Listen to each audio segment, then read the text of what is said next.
श्री गणेशाय नमः. श्री गुरुभ्यो नमः.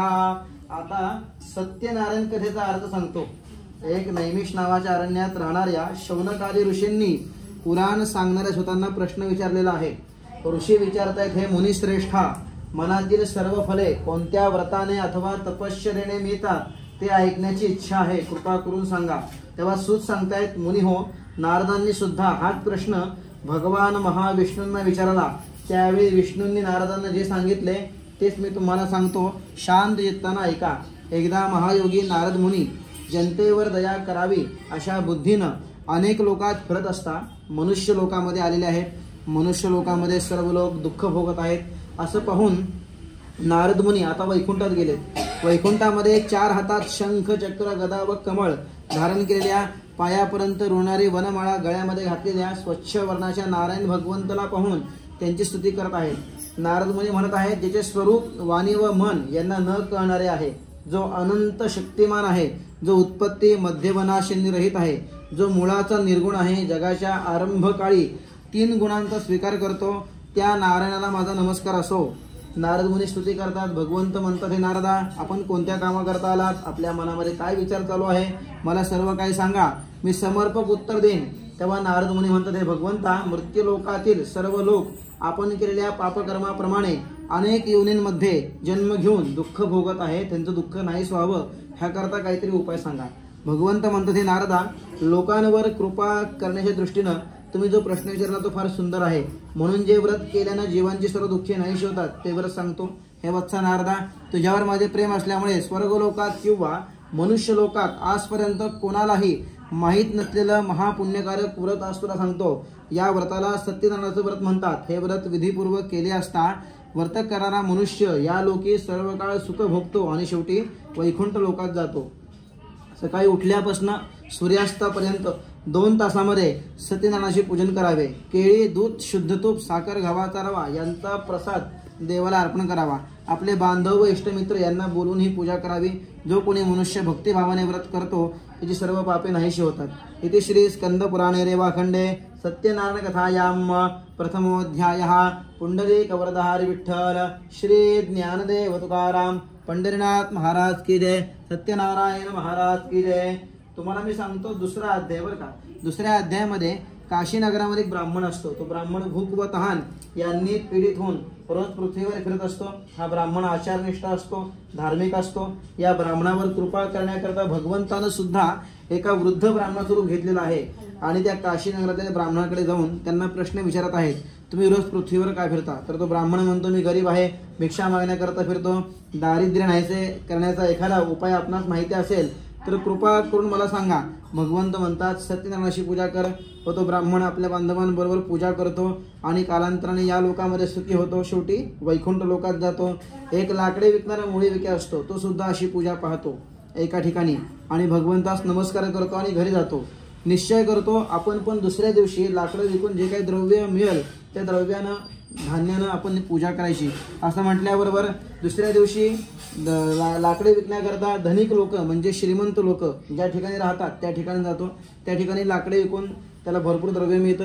बांधवांबरोबर पूजा करतो. पूजा केल्यानंतर कालांतराने तो लाकडे विकणारा मुळी विक्या तो सुद्धा या लोकांमध्ये सुखी होतो. शेवटी वैकुंठ लोकात जातो. इति श्री स्कंद पुराणे रेवाखंडे सत्यनारायण कथायाम द्वितीयोऽध्यायः.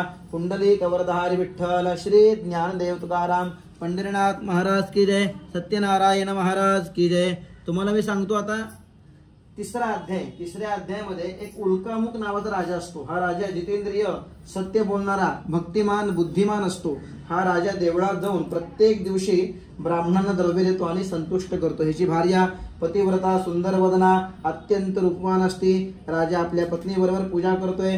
राजा पूजन करताना त्या ठिकाणी साधुवाणी येतो. साधुवाणी म्हणतो, महाराज आपण हे काय करता? राजा म्हणतो, धनधान्य, ऐश्वर्य सर्व काही आहे माझ्याकडं, संतती प्राप्ती करता ही पूजा करतोय. असं म्हटल्यावर साधुवाणी म्हणतो, मला पण हे व्रत समजावून सांगा. जसं सांगाल तसं मी पूजा करेल. मला पण संतती नाही, ती या व्रतामुळे नक्की होईल असं म्हणून साधुवाणी व्रत समजावून घेतो.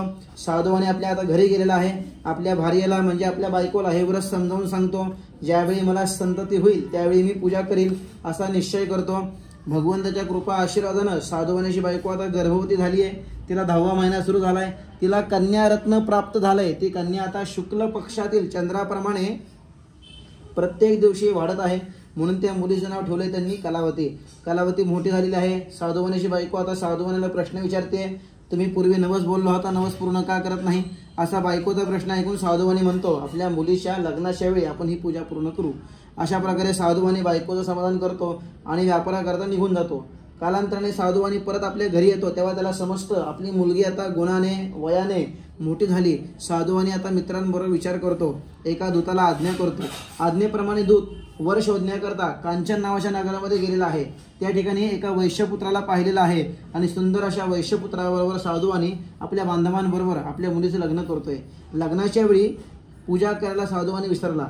मग भगवंत रागवतात. हा व्यापारात चतुर असणारा साधुवानी व्यापार करण्याकरता जावयाला बरोबर घेऊन जातो. व्यापार करू लागतो. हे दोघे जण चंद्रकेतू नावाचा राजा असतो त्याच्या राज्यामध्ये व्यापार करतात. ह्यांचा काही काळ उत्तम जातो.